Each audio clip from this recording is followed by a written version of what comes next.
जय श्री कृष्ण भक्तजनों। तो मैं आज आपको फाल्गुन मास के शुक्ल पक्ष की आमलकी एकादशी का महात्म्य सुनाती हूँ। तो आप लोग श्रवण कीजिए। युधिष्ठिर ने कहा, श्री कृष्ण, मैंने विजया एकादशी का महात्म्य जो महान फल देने वाला है सुन लिया। अब फाल्गुन शुक्ल पक्ष की एकादशी का नाम और महात्म्य बताने की कृपा कीजिए। भगवान श्री कृष्ण बोले, महाभाग धर्मनंदन, सुनो, तुम्हें इस समय वह प्रसंग सुनाता हूँ जिसे राजा मानधाता के पूछने पर महात्मा वशिष्ठ ने कहा था। फाल्गुन शुक्ल पक्ष की एकादशी का नाम आमलकी है। इसका पवित्र व्रत विष्णु लोक की प्राप्ति कराने वाला है। मानधाता ने पूछा, श्रेष्ठ, यह आमलकी कब उत्पन्न हुई, मुझे बताइए। वशिष्ठ जी ने कहा, महाभाग सुनो, पृथ्वी पर आमलकी की उत्पत्ति किस प्रकार हुई यह बताता हूँ। आमलकी महान वृक्ष है जो सब पापों का नाश करने वाला है। भगवान विष्णु के थूकने पर उनके मुख से चंद्रमा के समान कांतिमान एक बिंदु प्रकट हुआ। वह बिंदु पृथ्वी पर गिरा। उसी से आमलकी आंवले का महान वृक्ष उत्पन्न हुआ। यह सभी वृक्षों का आदिभूत कहलाता है। इसी समय समस्त प्रजा की सृष्टि करने के लिए भगवान ने ब्रह्मा जी को उत्पन्न किया। उन्हीं से इन प्रजाओं की सृष्टि हुई। देवता, दानव, गंधर्व, यक्ष, राक्षस, नाग तथा निर्मल अंतःकरण वाले महर्षियों को ब्रह्मा जी ने जन्म दिया। उनमें से देवता और ऋषि उस स्थान पर आए जहाँ विष्णु प्रिया आमलकी का वृक्ष था। महाभाग, उसे देखकर देवताओं को बड़ा विस्मय हुआ। वे एक दूसरे पर दृष्टिपात करते हुए उत्कंठापूर्वक उस वृक्ष की ओर देखने लगे और खड़े खड़े सोचने लगे कि प्लक्ष पाकर आदि वृक्ष तो पूर्व कल्प की ही भांति है, जो सबके सब हमारे परिचित है, किंतु इस वृक्ष को हम नहीं जानते। उन्हें इस प्रकार चिंता करते देख आकाशवाणी हुई, महर्षियों, यह सर्वश्रेष्ठ आमलकी का वृक्ष है जो विष्णु को प्रिय है। इसके स्मरण मात्र से गोदान का फल मिलता है। स्पर्श करने से इसमें से दुना और फल भक्षण करने से तिगुना पुण्य प्राप्त होता है। इसीलिए सदा प्रयत्न पूर्वक आमलकी का सेवन करना चाहिए। यह सब पापों को हरने वाला वैष्णव वृक्ष बताया गया है। इसके मूल में विष्णु, उसके ऊपर ब्रह्मा, स्कंद में परमेश्वर भगवान रुद्र, शाखाओं में मुनि, टहनियों में देवता, पत्तों में वसु, फूलों में मरुदगण तथा फलों में समस्त प्रजापति वास करते हैं। आमलकी सर्वदेवमयी बताई गई है। अतः विष्णु भक्त पुरुषों के लिए यह परम पूज्य है। ऋषि बोले, अव्यक्त स्वरूप में बताने वाले महापुरुष, हम लोग आपको क्या समझे?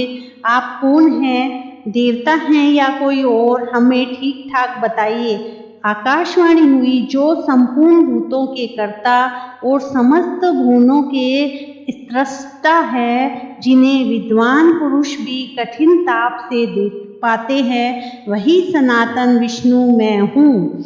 देवादिदेव भगवान विष्णु का कथन सुनकर उस ब्रह्म कुमार महर्षि के नेत्र आश्चर्य से चकित हो उठे। उन्हें बड़ा विस्मय हुआ। वे आदि अनंत अंत रहित भगवान की स्तुति करने लगे। ऋषि बोले, संपूर्ण भूतों के आत्मभूत आत्मा एवं परमात्मा को नमस्कार है।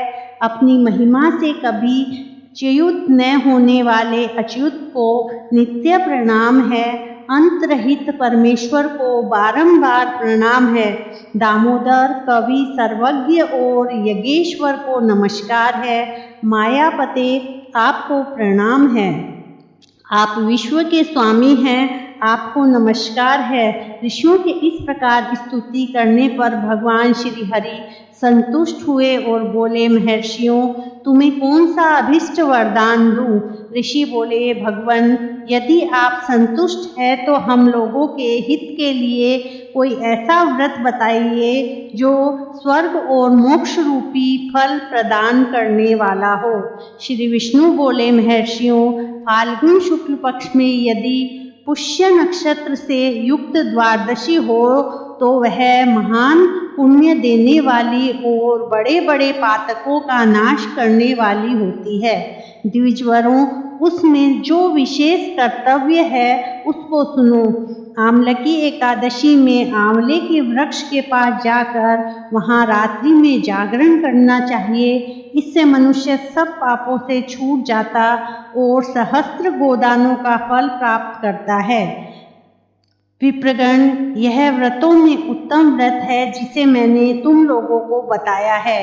ऋषि बोले, भगवान, इस व्रत की विधि बतलाइए, यह कैसे पूर्ण होता है? इसके देवता, नमस्कार और मंत्र कौन से हैं बताइए गए हैं। उस समय स्नान और दान कैसे किया जाता है? पूजन की कौन सी विधि है तथा उसके लिए मंत्र क्या है? इन सब बातों का यथार्थ रूप से वर्णन कीजिए। भगवान विष्णु ने कहा, द्विजवरों, तुम व्रत की जो उत्तम विधि है उसको श्रवण करो। एकादशी को प्रातःकाल दंत धावन करके यह संकल्प करें कि हे पुंडरीकाक्ष, हे अच्युत, हे एकादशी को निराहार रहकर दूसरे दिन भोजन करूँगा।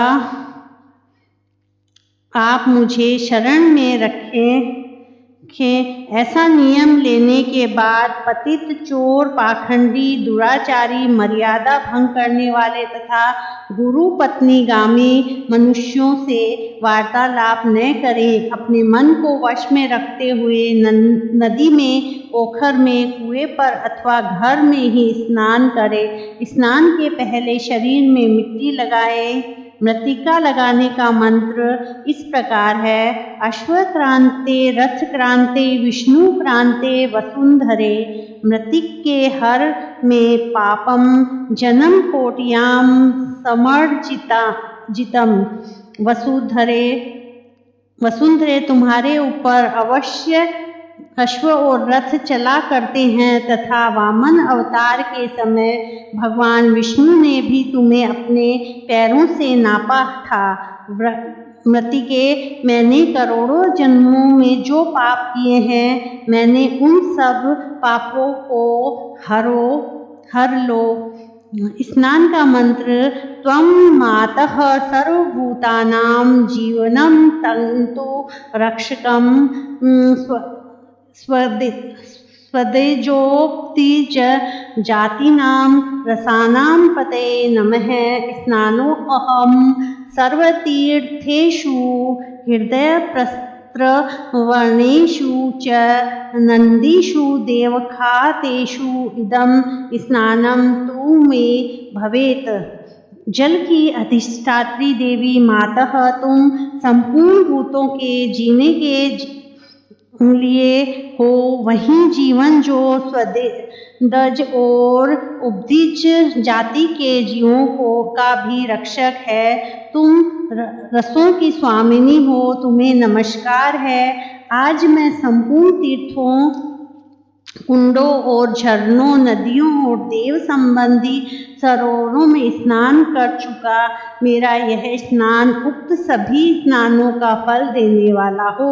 विद्वान पुरुषों को चाहिए कि वह परशुराम जी की सोने की प्रतिमा बनवाए। प्रतिमा अपनी शक्ति और धन के अनुसार 1 या आधे मासे स्वर्ण की होनी चाहिए। स्नान के पश्चात घर आकर पूजा और हवन करे। इसके बाद सब प्रकार की सामग्री ले लेकर आंवले के वृक्ष के पास जाए। वहां वृक्ष के चारों ओर की जमीन झाड़ बुहार लीप पोत कर शुद्ध करे। शुद्ध की हुई भूमि में मंत्र पाठ पूर्वक जल से भरे हुए नवीन कलश की स्थापना करे। कलश में पंचरत्न और दिव्य गंध आदि छोड़ दे। श्वेत चंदन से उसको चर्चित करें। कंठ में फूल की माला पहनाएं। सब प्रकार के धूप की सुगंध फैलाएं। जलते हुए दीपकों की श्रेणी सजा कर रखें। तत्पर्यंत यह कि सब ओर से सुंदर एवं मनोहर दृश्य उपस्थित करे। पूजा के लिए नवीन छाता, जूता और वस्त्र भी मंगा कर रखे। कलश के ऊपर एक पात्र रखकर उसे दिव्य लाजों खीलों से भर दे। फिर उसके ऊपर स्वर्ण में परशुराम जी की स्थापना करे। विशोकाय नमः कहकर उनके चरणों की, विश्वरूपिणे नमः से दोनों घुटनों की, उग्राय नमः से जांघों की, दामोदराय नमः से कटी भाग की, पद्मनाभाय नमः से उदर की, श्रीवत्सधारिणे नमः से वृक्ष की, स्थल की, चक्रिणे नमः से बाईं बाहों की, गदिने नमः से दाहिने बाहों की, वैकुंठाय नमः से कंठ की, यज्ञमुखाय नमः से मुख की, विशोक निधये नमः से नासिका की, वासुदेवाय नमः से नेत्रों की, वामनाय नमः से ललाट की, सर्वात्मने नमः से संपूर्ण अंगों की तथा मस्तक की पूजा करें। ये ही पूजा के मंत्र है। तदंतर भक्ति युक्त चित्त से शुद्ध फल के द्वारा देवाधिदेव परशुराम जी को अर्घ्य प्रदान करे। अर्घ्य का मंत्र इस प्रकार है। नमस्ते देव देवेश जामदग्न्य नमोस्तुते ग्रहणार्घ्यामिं दत्त मामलक्या यतुं हरे। देव देवेश्वर जमदग्नि नंदन श्री विष्णु स्वरूप परशुराम जी आपको नमस्कार है। आंवले के फल के साथ दिया हुआ मेरा यह अर्घ्य ग्रहण कीजिए। तदंतर भक्तियुक्त चित्त से जागरण करें। नृत्य, संगीत, वाद, धार्मिक उपाख्यान तथा श्री विष्णु संबंधी कथा वार्ता आदि के द्वारा वह रात्रि व्यतीत करे। उसके बाद भगवान विष्णु के नाम लेकर आमलकी वृक्ष की परिक्रमा 108 या 28 बार करे। फिर सवेरा होने पर श्री हरि की आरती करे। ब्राह्मण की पूजा करके वहाँ की सब सामग्री उसे निवेदन कर दे। परशुराम जी का कलश, 2 वस्त्र, जूता आदि सभी वस्तुएं दान कर दे और यह भावना करे कि परशुराम जी के स्वरूप में भगवान विष्णु मुझ पर प्रसन्न हो। तत्पश्चात आमलकी का स्पर्श करके उसकी प्रदक्षिणा करे और स्नान करने के बाद विधि पूर्वक ब्राह्मण को भोजन कराएं। तदंतर कुटुंबियों के साथ बैठकर स्वयं भी भोजन करे। ऐसा करने से जो पुण्य होता है वह सब बतलाता हूँ, सुनो। संपूर्ण तीर्थों के सेवन से जो पुण्य प्राप्त होता है तथा सब प्रकार के दान देने से जो फल मिलता है वह सब उपयुक्त विधि के पालन से सुलभ होता है। समस्त यज्ञों की अपेक्षा भी अधिक फल मिलता है, इसमें तनिक भी संदेह नहीं है। यह व्रत सब व्रतों में उत्तम है जिसका मैंने तुमसे पूरा वर्णन किया है। वशिष्ठ जी ने कहते हैं, महाराज, इतना कहकर देव देवेश्वर भगवान विष्णु वहीं अंतर्ध्यान हो गए। तत्पश्चात उन समस्त महर्षियों ने उक्त व्रत का पूर्ण रूप से पालन किया। नृपश्रेष्ठ, इसी प्रकार तुम्हें भी इस व्रत का अनुष्ठान करना चाहिए। भगवान श्री कृष्ण कहते हैं, युधिष्ठिर, यह दुर्धर्ष व्रत मनुष्य को सब पापों से मुक्त करने वाला है। राधे राधे। पसंद आए तो प्लीज़ लाइक शेयर